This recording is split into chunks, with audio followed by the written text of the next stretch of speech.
August 20th, Itenjobe Sisha, Henderson Field, Guadalcanal. The runway is still half mud, half coral, and not much of either is level. Coconut palms lean over the edges of the strip.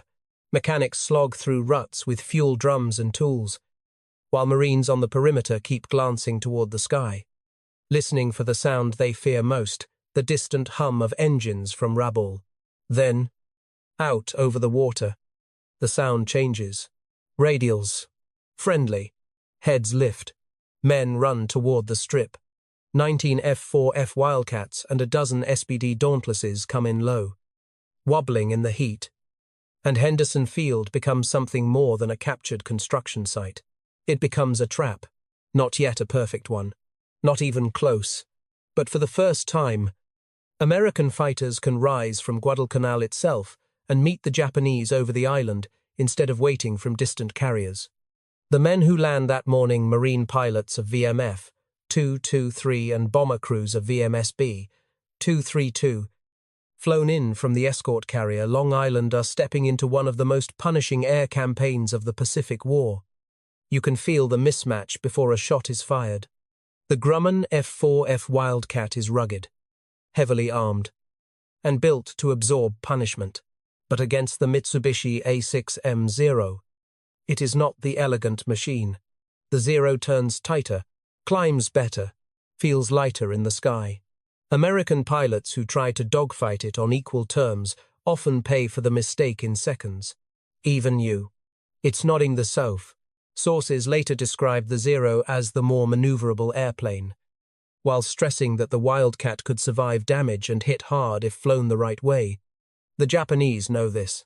Many of their naval aviators come south after victories in the Philippines, the Dutch East Indies, and the early carrier battles. They are experienced, confident, and used to seeing opponents break apart under pressure. To them, the stubby little Wildcat can look slow, clumsy, almost crude beside a Zero. But the men landing at Henderson are not planning to impress anyone in a turning contest. Their advantage is discipline, formation, mutual support, the idea that no pilot fights alone if his wingman can help it. In the months before Guadalcanal, U.S. Navy aviator John S. Thatch had developed a defensive crossing maneuver later known as the Thatch Weave to counter faster, tighter turning Japanese fighters. It had already proven itself at Midway. Now, as the Solomons campaign begins to grind into a daily battle of attrition, those lessons spread through American fighter units, including Wildcat pilots flying from Henderson Field. On the ground, Henderson Field is barely fit for war. There are no proper hangars, no real repair shops. Bombs are loaded by hand. Fuel is hand-pumped from drums and strained through cloth. The runway itself can be a killer mud in the rain, choking dust in the heat. Marine and Army pilots remember takeoffs as wrestling matches. Aircraft fishtailing toward the end of the strip, while crews pray the wheels leave the ground before the jungle swallows the runway. One Marine pilot joked Guadalcanal was the only place where you could stand knee-deep in mud and still get dust in your eyes. And yet, Henderson is everything. The airfield sits near the center of the American perimeter, and both sides understand its importance immediately. The Allies hold it, and they can harass Japanese ships by day, protect their own supply runs, and challenge bombing raids. If Japan takes it back, the Marines on Guadalcanal may not hold at all. That is why the campaign hardens so quickly into a struggle around one scar of earth in the jungle. Even broad histories of the battle describe Henderson Field as the center of gravity on Guadalcanal. Within days, the sky over the island becomes a routine of alarm and scramble. Pilots sleep in foxholes, eat quickly, and run for their aircraft at the first warning. Japanese bombers approach with Zero escorts.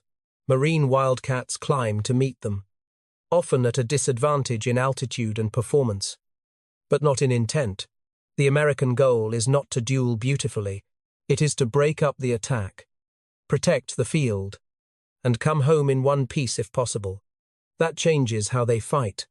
A Wildcat pilot dives instead of turning. He makes one pass, fires his 50 caliber guns, and keeps going to preserve speed. Another pair crosses in front of each other in a defensive weave, forcing a pursuing Zero to choose and then exposing him to the other pilot's guns.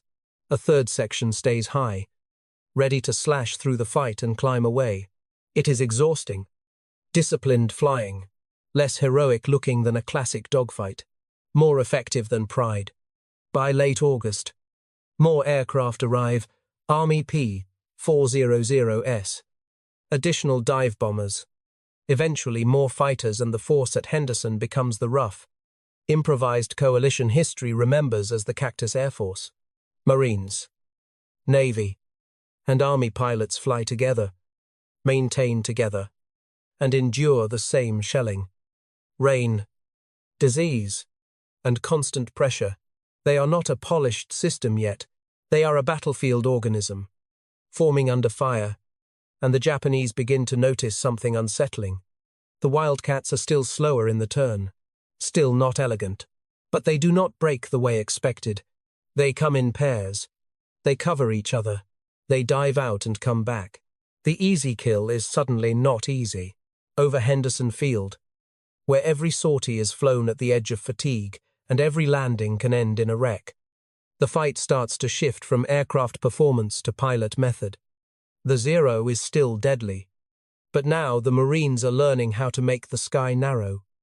Late August, Itenjo by Susha, above Iron Bottom Sound, north of Guadalcanal. The morning heat is already building when the warning comes down the line: enemy aircraft inbound from the northwest. On the edge of Henderson Field, a Marine runner is shouting before the siren even finishes. Pilots throw down tin cups, pull on parachutes, and sprint through the coral dust. Engines cough, then roar. The Wildcats lurch forward one by one, tails bouncing, props biting grit into the air. Inside one cockpit, a Marine pilot shoves the throttle and feels the Wildcat fight him before it finally lifts. The airplane is heavy with fuel and ammunition. It does not leap skyward like a Zero. It climbs stubbornly, the way a working machine climbs, honest, not graceful. He banks toward the slot, squinting into the glare, and up ahead the sky begins to fill with tiny silver flashes. Japanese bombers, escort fighters above them. This is the pattern now, day after day. Long-range raids from Rabaul come down over the island, often after hours of flight. The Japanese pilots are skilled, many of them veterans, and they still trust what they know: the Zero can outturn the Wildcat, outclimb it, and punish any American who tries to fight its fight. In the early passes, they still press hard for the turning duel, cutting in tightly, trying to force the Marine pilots into a circle they cannot win. But over Guadalcanal, the Marine aviators are no longer improvising one sortie at a time. They are building habits. Two Wildcats cross, split, and reverse, each pilot watching the other's tail more than his own target. A Zero dives after the first American fighter, sees the easy shot, commits, and then the second Wildcat swings through the crossing turn and opens fire. The Japanese pilot breaks away, startled, not by the performance of the Wildcat, but by the geometry. This is not a chase. It is a crossing field of guns. Below them, another Wildcat section comes down in a fast slashing pass at the bombers, firing from high angle and then diving through. No one stays to admire hits. The Marines have learned that survival is speed, and speed is altitude or a dive. They hit, separate, climb, and reform if they can. If they lose formation, they find a friendly aircraft and pair up again. It is disciplined flying, and discipline is hard when your field is bombed every afternoon. Back at Henderson, the ground war is everywhere. The runway shakes under explosions. Bomb fragments chew into revetments. Men drag damaged aircraft aside with trucks and ropes, while others fill craters with coral and oil drums. Mechanics patch bullet holes with whatever fits. Armorers reload belts by hand. Pilots land with punctured tires, shredded control surfaces, and oil streaking the canopy.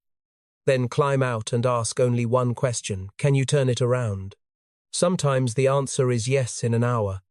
Sometimes the answer is no, and the aircraft becomes parts. That is where the trap over Guadalcanal is really built, not just in the air, but in the space between sorties. The Japanese can fly in from Rabaul, strike, and leave. The Marines have to be there every day. They have to launch under shellfire, fight outnumbered, land on a damaged strip, and do it again tomorrow with fewer spare parts and less sleep. By September, the men who survive are changing. They stop talking about the Wildcat like a handicap and start talking about it like a tool. The airplane can dive hard. It can absorb punishment that would tear a lighter fighter apart. Its armor and self-sealing fuel tanks give a pilot a chance to get home.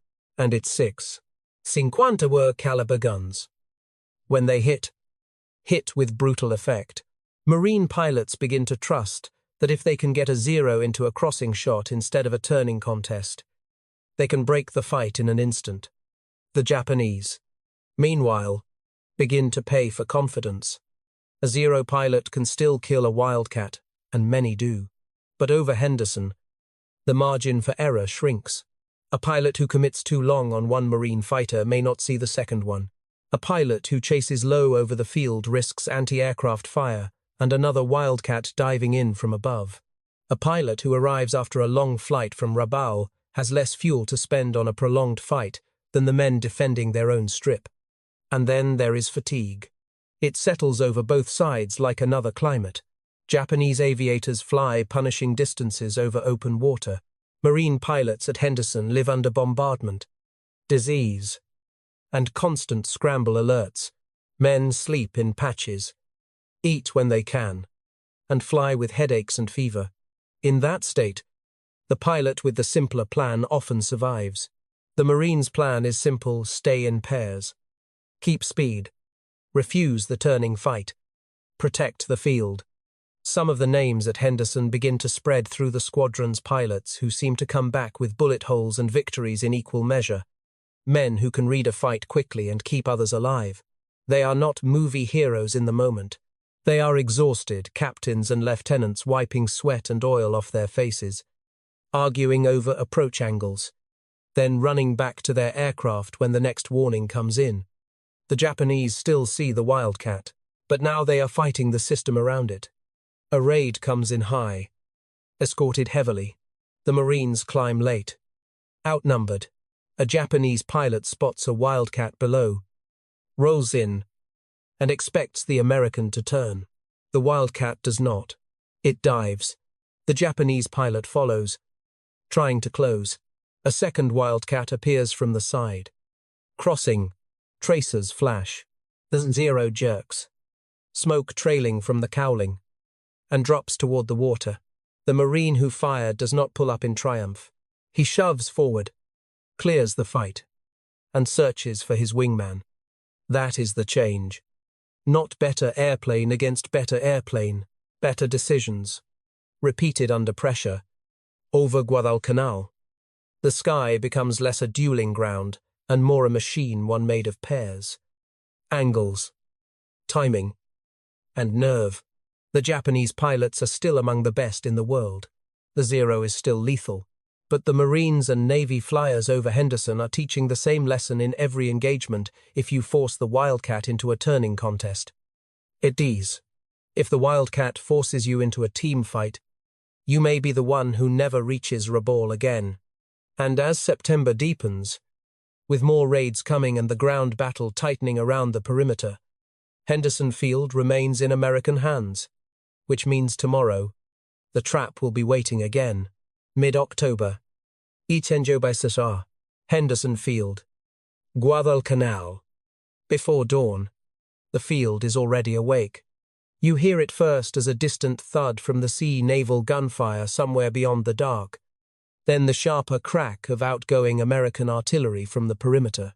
Men on the line look up instinctively, though there is nothing to see yet but black sky and the faintest grey over the palms.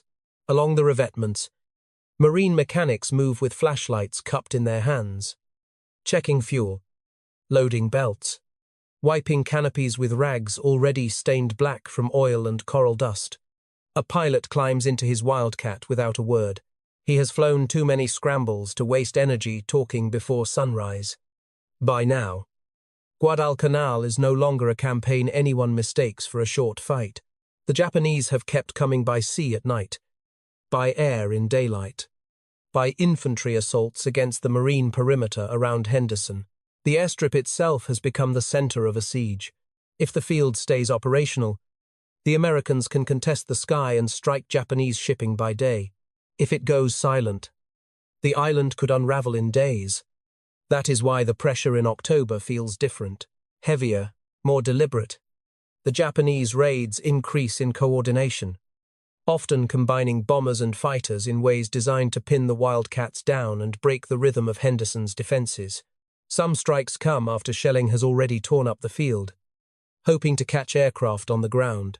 Others arrive high and fast, forcing the Marine and Navy pilots to climb hard in aircraft that still cannot match a zero in a sustained turn. And yet, something has shifted. The Marine pilots do not chase the old instinct anymore. The ones still flying have seen too many men die trying to outturn a zero. They know the cost now. Their conversations are no longer about beating the Japanese fighter in a pure contest of skill. They talk about spacing, about altitude, about crossing patterns, about never letting a lone Wildcat drift into the fight unsupported. The language of survival has become doctrine. That morning's raid comes in with the sun low at its back, glinting off wings. A line of Japanese bombers pushes toward the field while the Zeros float above and ahead, hunting for the intercepting fighters. The 1st Marine section climbs to meet them, but not straight in. They angle, staying offset, waiting for the escort to commit. One of the Zeros dives early, eager, trying to cut off the lead Wildcat before it can line up on the bombers. The Marine pilot sees him in the mirror and does exactly what he has been drilled to do. He does not tighten into the turn. He rolls and drops the nose.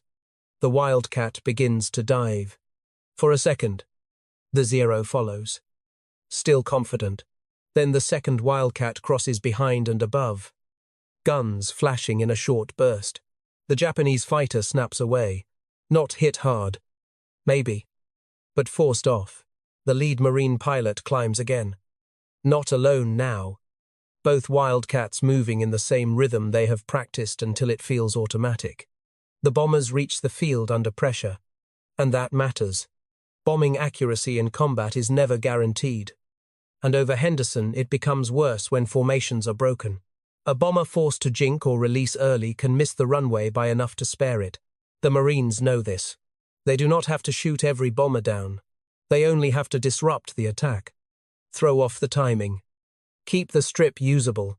Below, anti-aircraft guns join in, Marine gunners firing upward through smoke and heat shimmer as bombs begin to fall. Coral erupts along the edges of the runway. A fuel dump catches and burns with a hard orange glare. One Wildcat lands through drifting dust with hydraulic fluid trailing from the belly, bounces once, and skids crooked to the side as ground crew run toward it. Before the engine even stops, another aircraft is rolling. This is the turning point over Guadalcanal, and it does not arrive as one dramatic victory in a single afternoon. It arrives as a pattern. The Japanese still inflict terrible losses. They still bomb Henderson. They still send skilled pilots who can kill in seconds if an American makes one mistake. But the Marines, Navy, and Army flyers of the Cactus Air Force are no longer reacting. They are shaping the fight. By October, they understand the air around Henderson in practical terms the Japanese cannot fully own. They know where incoming raids tend to form. They know how clouds build over the ridges. They know how long a damaged Wildcat can stay airborne if the oil pressure holds. They know how to stagger sections so one pair can engage while another stays high. They know that a clean escape dive is not cowardice, it is the setup for the next pass. And the Japanese begin to lose something harder to replace than aircraft: experience. Many of Japan's early war aviators were exceptionally trained. But the Solomons campaign burns through men and machines in a way the Japanese training system struggles to sustain. Long flights from Rabaul. Combat over defended targets. Little room for error. And the constant strain of attrition begin to thin the ranks of veterans. Meanwhile, the Americans, despite their own losses, are building a method that lets average pilots survive longer inside a disciplined system. It is not glamorous. It is devastating. In the ready tents and foxholes around Henderson, pilots compare notes after sorties while sweat dries into salt lines on their uniforms. They sketch attack angles in the dirt. They talk through mistakes. A wingman who stayed too low gets corrected. A section leader who chased too far and lost formation gets a quiet warning from someone who has seen what happens next. The culture is changing from individual aggression to shared survival. And once that takes root, the Wildcat becomes exactly what the Japanese misread. Not a duelist. A team fighter. In the days that follow, more raids come. More funerals. 2. Some pilots vanish into cloud and never return. Others stumble back from wrecks with burns on their hands and ask where they can find another aircraft. Henderson Field remains a wrecked, patched, bomb-scarred strip in the jungle, but it is still functioning. Still launching. Still dangerous. Every day it stays open. Japan's timetable slips a little more. Every intercepted raid. Every disrupted bombing run. Every Zero forced to break away from a crossing pair of Wildcats adds up. The Americans do not need one perfect aerial triumph. They need repetition, pressure, endurance. The kind of grinding effectiveness that wins campaigns long before it produces legends. By late October, the message in the sky over Guadalcanal is unmistakable. The Wildcat is still slower in the turn. But over Henderson Field, that no longer decides the fight. Early November. Itenjo by Sisha, Henderson Field. Guadalcanal. Rain comes hard before dawn, hammering the tents, turning the coral strip into a slick grey ribbon and the surrounding revetments into mud pits. By first light, the rain has thinned to a mist, and Henderson Field looks like a wreck yard. Craters patched with crushed coral, burned-out fuel drums stacked by the tree line, a Dauntless with a shredded wingtip, a Wildcat with fresh holes through the fuselage skin, patched overnight with sheet metal that does not quite match. A Marine captain walks past it, glances once, and keeps moving. He has flown long enough now to know what matters. Does it start? Does it climb? Do the guns feed? Around him, the air crews work in silence, except for hand signals and short bursts of shouting over engines. There is no ceremony left in any of this. The campaign has stripped that away. Men move with the efficiency of people who are too tired to waste motion. Coffee in one hand, ammo belt in the other. A mechanic checks a magneto while another pumps fuel from a drum. A radio operator jogs across the field with a message folded in his fist. Another raid is expected. That expectation never leaves anymore. It sits in the chest like a weight. Even when the sky is empty, the men at Henderson hear engines in their heads. By now, the Japanese have adjusted too. Their pilots do not come in as carelessly as they did in August. Escort fighters stay tighter to the bombers. Some attack from above and behind to force the Wildcats low. Others try to drag American sections out of position before the bombers commit to the field. The Japanese are learning the American rhythm, even as the Americans learn theirs. That is what makes the air war over Guadalcanal so brutal. By November, both sides are getting smarter. And both are running out of margin. The scramble comes just after mid-morning. Sirens. Men running. Engines turning over one by one. A Wildcat swings onto the runway. Tail low. Then another behind it. And another. The captain feels the aircraft shudder as it gathers speed over patched coral. For a split second, the wheels skip over a rough seam. And he thinks the landing gear will collapse before takeoff. Then the nose lifts. The island drops away. And he climbs into cloud-frayed sunlight with his wingman on the right. The radio is a blur of voices, fragments, altitudes, bearings. Then the enemy appears in layers. Bombers' first dark shapes. Steady. Heavy. Above them, Zeros weaving in loose cover, higher still. Smaller glints turning in the sun. Hunting for an angle. The Marine captain does not stare at the nearest target. He looks for his section spacing. For the wingman. For the next pair behind him. The old instinct to lunge straight for the bombers and trust luck has been beaten out of the men who survived this long.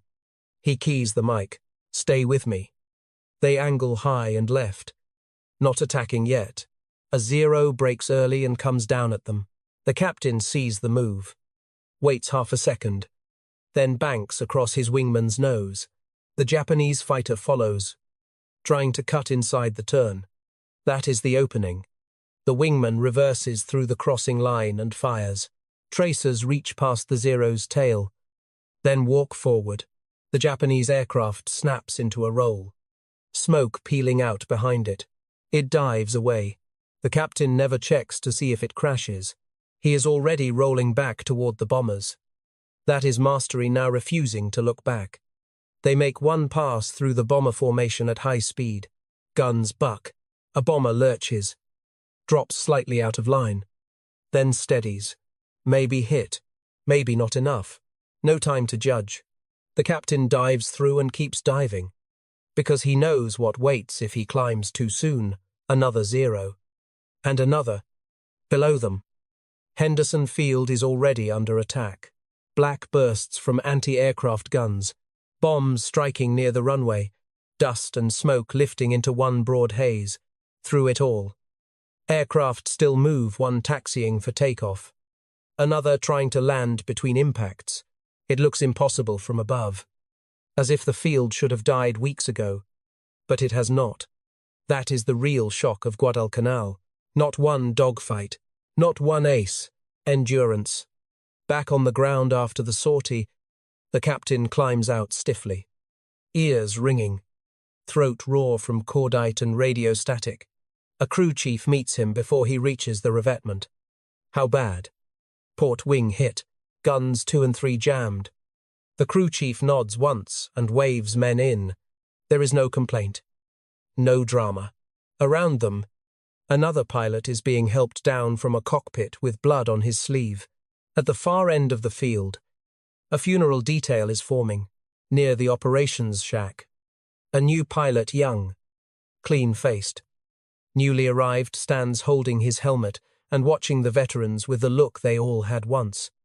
Before the first real fight, the captain walks past him, then stops. Don't turn with them, he says. Not unkindly. Make them follow. Stay in pairs. The younger pilot nods too fast. He has heard the lesson before in briefing rooms, but here, with smoke over the runway and wreckage beside the revetments, the words land differently. Here, they are not tactics. They are inheritance. As November unfolds, the campaign edges toward its decisive phase at sea and in the air. The Japanese continue to strike Henderson and try to reinforce the island by night. American aircraft from Cactus keep rising by day, joined now by more planes, more crews, and a growing confidence in methods forged under fire. The Wildcat is still being outclassed in some flight characteristics by the Zero.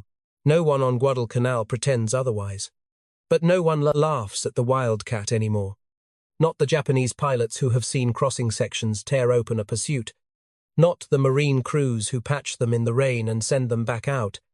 Not the men on the ground who watch those stubby fighters claw into the sky every morning and know the perimeter may hold one more day because they did. And in the long view of the Pacific War, that is the legacy of the Wildcat over Guadalcanal. It did not win by elegance.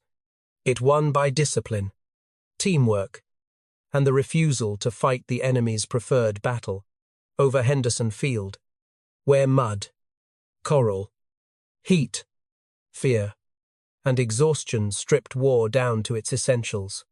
Marine aviators turned a supposedly inferior fighter into a system of survival and then into a weapon of attrition. They narrowed the sky with geometry and nerve. They protected the runway long enough for the campaign to turn, and in doing so, they helped prove one of the defining truths of the air war in the Pacific. A faster turn means little if the other side has already decided where the fight will happen.